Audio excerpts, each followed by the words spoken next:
Hey, what's up, everyone? Sam Carlson from SpawnRoom.com with another Esports Bulletin, episode number 20 for July 10th, 2012. I am finally caught up on esports news, and this is the first day of actual news on schedule, so that's awesome. Let's start this off with the headlines. Major League Gaming has revealed more details about their upcoming StarCraft 2 Summer Arena set for July 20th through the 22nd.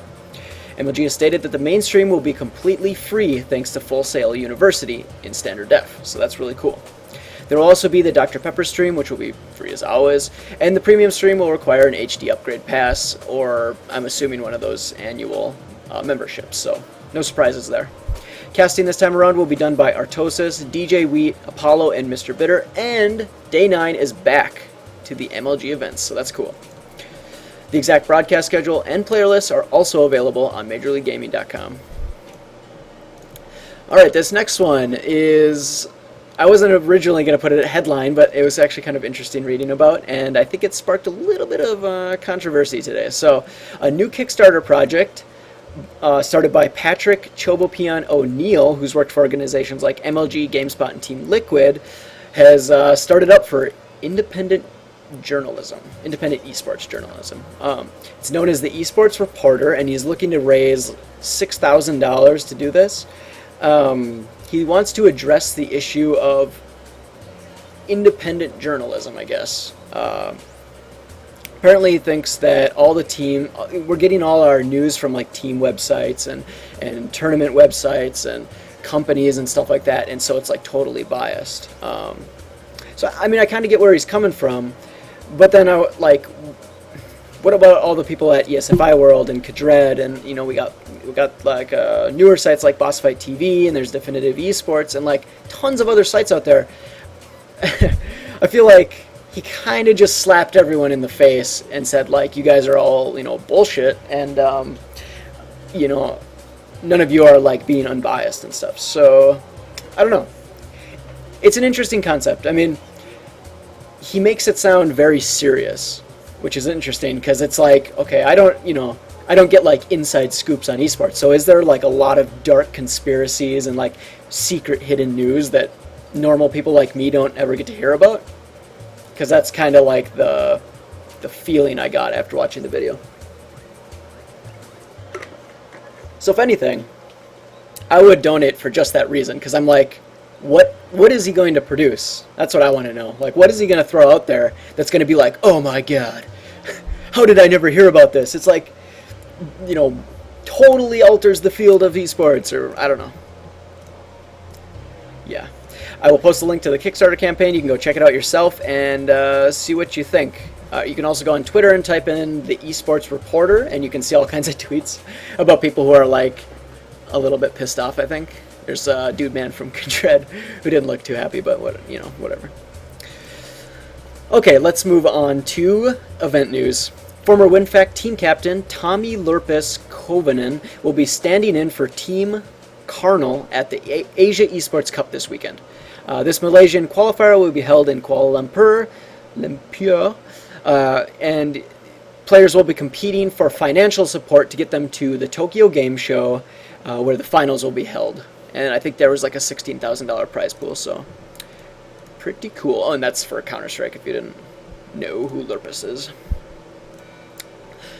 Registration is now open for another Fnatic Play tournament for Dota 2. 64 teams. There's space for 64 teams, a $500 prize pool, winner takes all. It's casted by, take a wild guess, Toby Wan, the man who like apparently never sleeps or does anything but cast Dota 2. Because I swear, like every Dota 2 tournament I look at, he's casting it. My god, crazy. That begins July 19th. You can check that out on play.fnatic.com. ESL has expanded operations to include specific tournaments for the Baltic states in Europe.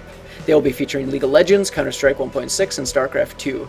Future tournaments under this system will be played online with LAN finals, and it will offer qualifiers for players in these regions to go to major ESL events or events that are sponsored by ESL. So that's really cool. In player and team news, Grzesiek Mana Kaminks Mana, or Mana, however you say it, has announced he will be traveling to Korea to train for StarCraft 2.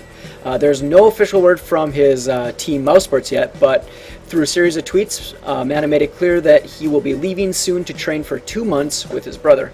He also said that Keldar helped arrange things so he could stay in the GOM TV house. So, another foreigner trying to make progress, so that's cool. TT Dragons are back with another lineup of fresh League of Legends talent.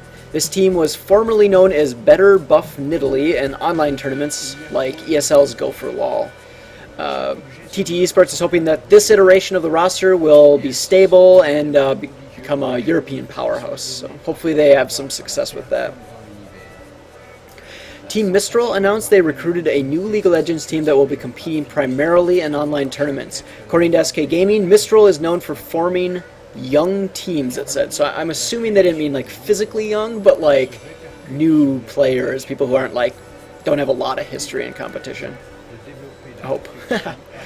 In Modern Warfare 3, Apex Esports has picked up 2 new rosters. MLG Pro Circuit Team Collapse, which will represent their North American interests, and Infinity, who will play in Europe and is comprised of veteran Deserto members.